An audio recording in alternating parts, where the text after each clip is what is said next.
Olá a todos, sejam muito bem-vindos a mais um programa do escritório do Dr. Gabriel Melo, Seu por Direito.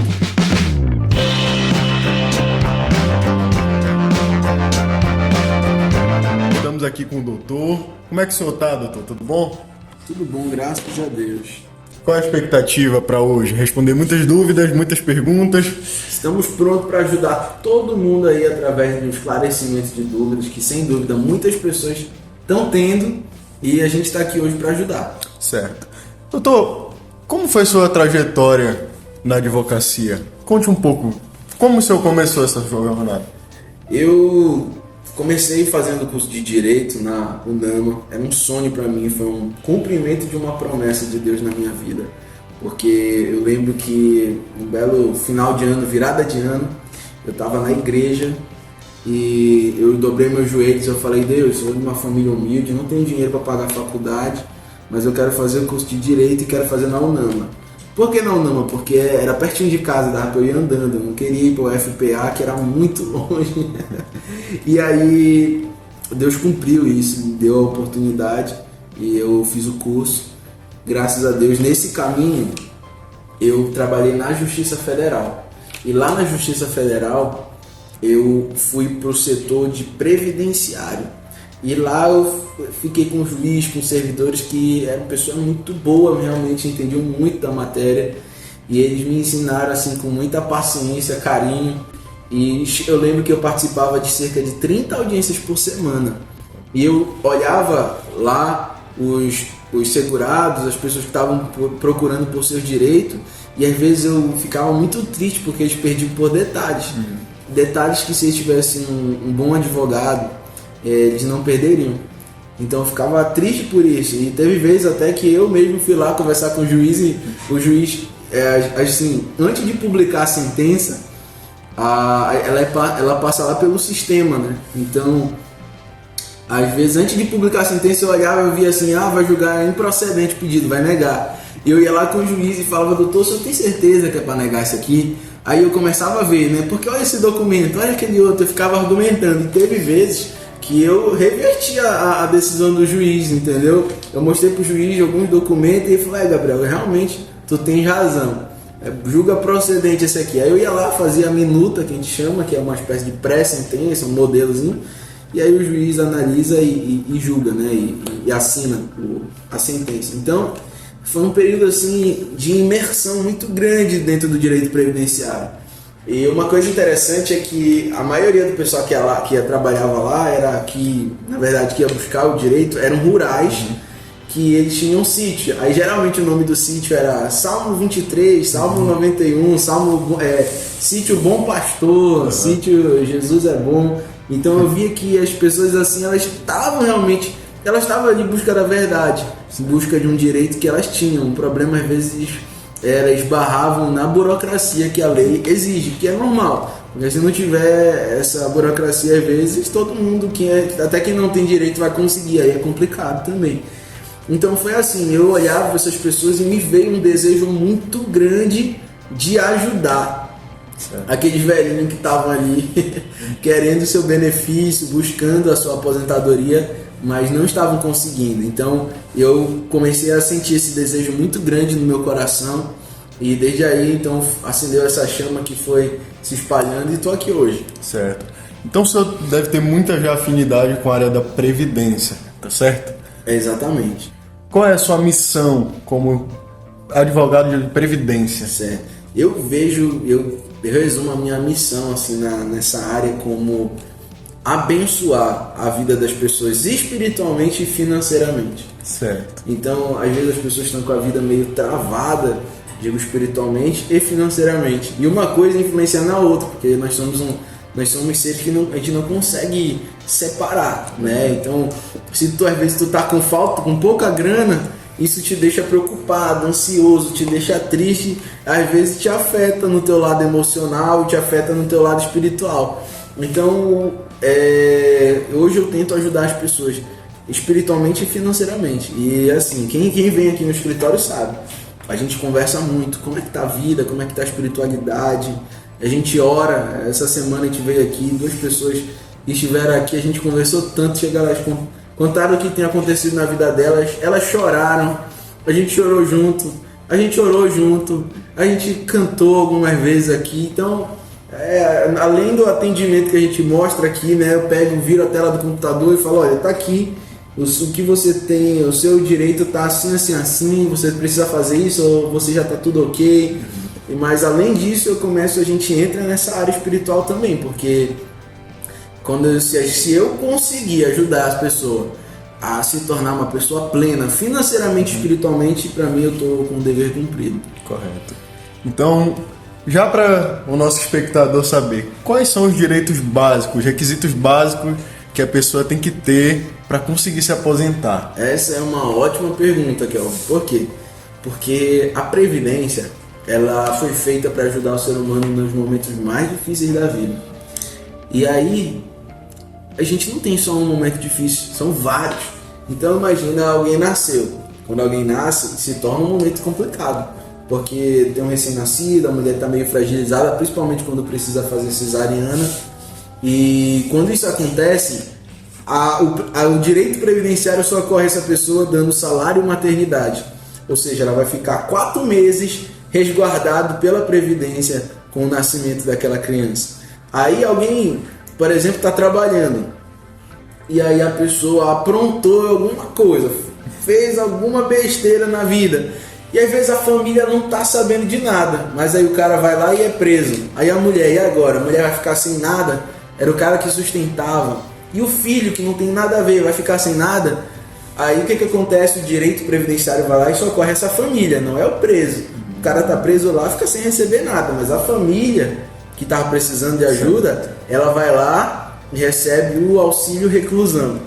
Aí o tempo passa, a pessoa tá ali de boa, vivendo a vida, trabalhando, e aí infelizmente o pior acontece, morre.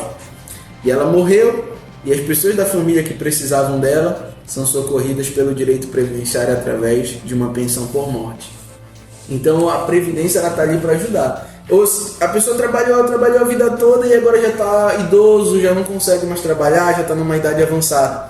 O direito previdenciário vai lá e socorre através da aposentadoria por idade. Certo. Então, a Previdência ela está ali socorrendo as pessoas de diversas maneiras, independentemente da idade. Por exemplo, alguém acabou de começar a trabalhar, está com 18 anos, ou melhor, é aprendiz. Bora imaginar um aprendiz com 14 anos. Está lá trabalhando, e aí acontece, ele está voltando do trabalho, acontece um acidente com ele, e ele quebra a perna, por exemplo. Quebrou a perna, não consegue mais andar. E agora, o que ele vai fazer? Vai parar de trabalhar? Vai ter que parar de trabalhar. Vai ter que parar de receber dinheiro? Não. O que vai acontecer? Vai receber ali um auxílio, que a gente chama de auxílio doença, mas o nome é agora, o novo nome é auxílio por incapacidade temporária. Então essa pessoa está com 14 anos, contribuiu com a Previdência ali, pelo menos um ano. E quando aconteceu esse problema com ela, ela teve o auxílio da Previdência através do auxílio por incapacidade temporária. Então pode ver que a Previdência está ali para ajudar as pessoas no momento mais difícil da vida. Certo. E eu imagino que com o grande volume de pessoas que tem para atender, o INSS deva negar ou deva fazer alguma coisa, algum cálculo que venha errado. Como é que eu faço para reverter essa situação? A pessoa se aposentou, a pessoa tem todos os seus direitos, deveria estar ganhando mais que um salário mínimo. Tem como reverter isso? Sim, de que forma? Sim, acontece. Acontece muito isso porque, em primeiro lugar, acontece porque o sistema do INSS, até não muito tempo, ele não era bem organizado. Então era um monte de sistema. Um sistema daqui, um sistema dali, e aí o sistema do INSS foram se unificando. Só que aí tu imagina, quem está se aposentando hoje, trabalhou lá pela década de 70, 80, 90, na época que o computador, meu amigo, não tinha com tanta facilidade. As coisas deram muito no papel. Então tem muita coisa errada, porque não tinha como deixar organizado no computador as coisas, certo, como a gente tem a facilidade hoje. Talvez no futuro não tenha tanto problema quanto tem hoje. Mas agora, quem trabalhou na década de 80, 90, períodos difíceis ainda, falando em questão de tecnologia, então eles estão muito suscetíveis a esses erros do sistema. Além dos erros do sistema, tem os erros da própria empresa. Certo. Porque tem empresa que elas assinam a carteira da pessoa, mas não passam a contribuição. Então lá para o INSS é como se ela nunca tivesse trabalhado. E o INSS, digamos assim, não tem culpa. Legalmente tem culpa, porque o INSS deveria fiscalizar todas as empresas para ver. Mas ele não consegue fazer isso. Mas ele deveria. E aí a empresa não repassa. Aí quando o cara vai lá se aposentar, se aposenta, mas ele fala, poxa, mas eu trabalhei tanto, ganhei tanto, só que o segredo não foi repassada essa contribuição. Então tem uma infinidade de coisas que podem prejudicar as pessoas, que no momento da aposentadoria faz com que elas ganhem menos. É por isso que é importante ela procurar um especialista. Certo. Com questão de aposentadoria, de pensões. Por quê? Porque aí com o especialista ele vai conseguir olhar a situação dessa pessoa e vai identificar, tu tá ganhando menos por causa disso aqui, por causa daquilo ali. E aí a aposentadoria e a pensão vai aumentar, trazendo felicidade para essa pessoa que vai ter a aposentadoria aumentada, e para quem também está ali ajudando ela também, que vai ter o pagamento pelo seu serviço. Então é uma coisa que beneficia todo mundo. Abraça todo mundo. Então, qual é o seu método que o senhor usa para analisar se a pessoa tem esse direito, se ela precisa ganhar mais? O que o senhor faz para ver se a pessoa tem o direito ou não? Certo. Aqui no escritório a gente trabalha com uma forma de análise rápida, no caso. A pessoa chega aqui, ela é atendida imediatamente. A nossa equipe, né, coleta os dados dessa pessoa, faz análise documental, joga nos nossos sistemas automatizados e fazem um cálculo. Graças a Deus, com isso a gente já, com o cálculo que a gente faz, já dá para ter uma previsibilidade se a pessoa tem direito a alguma revisão. Eu digo que tem mais de 15 tipos de revisões disponíveis para uma pessoa fazer. Então é muito provável que quase todo mundo que é aposentado tenha algum tipo de direito à revisão. Certo. Essas revisões, por exemplo, alguém se aposentou, muito tempo foi caminhoneiro, motorista de ônibus, cobrador, e ela está ganhando ali uma média de um salário mínimo. Existe algo que possa reverter isso, que ela possa revisar? Tipo, não foi considerado? Como é que a gente pode ver isso? Existe algo que é o tempo especial? Como funciona mais ou menos isso? Exatamente. O tempo especial é para quem trabalhou exposto a atividade perigosa ou insalubre. Então, se a pessoa trabalhou numa atividade de risco à vida ou à saúde, ela tem direito a revisar esse benefício.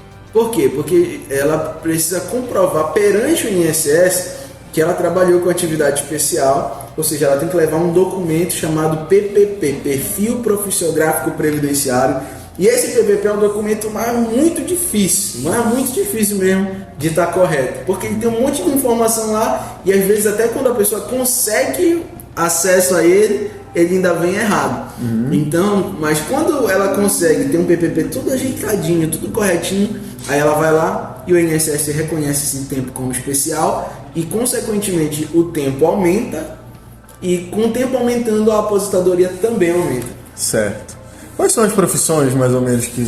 Olha, as profissões mais, assim que eu digo, padrão para alguém que é reconhecido como especial, digamos assim, motorista de caminhão, motorista de ônibus, cobradores também a gente consegue enquadrar aí, médicos, engenheiros, segurança de trabalho, enfermeiros, deixa eu ver mais... Policiais, vigilantes também. Vigilantes, exatamente. Pessoas que trabalham com ferragem, né? Ferreiro, quem trabalha com solda. Então é uma lista muito grande de pessoas que estão ali, que podem ter direito a essa insalubridade. Certo. Então qual é a sua consideração final para a gente encerrar aqui? Certo, o que eu posso dizer é o seguinte, fazendo jus ao nome desse programa, é sempre importante nós buscarmos o que é nosso por direito. Certo. Então o recado que eu posso deixar para a pessoa veja aquilo que é seu por direito. Por quê? Porque se você trabalhou, se você contribuiu, nada melhor do que você buscar aquilo que é seu por direito. Não é um favor que estarão fazendo para você, é uma obrigação que já deveria ter sido feita. Então nunca deixe para trás, não. Tudo que é seu, busque, tá bom? Porque eu tenho certeza que dando uma qualidade melhor, tendo uma aposentadoria melhor, você vai ter uma qualidade de vida melhor e, consequentemente, você e sua família estarão vivendo melhor. Então, com isso, eu deixo aqui meu abraço, meu carinho para vocês e um até logo.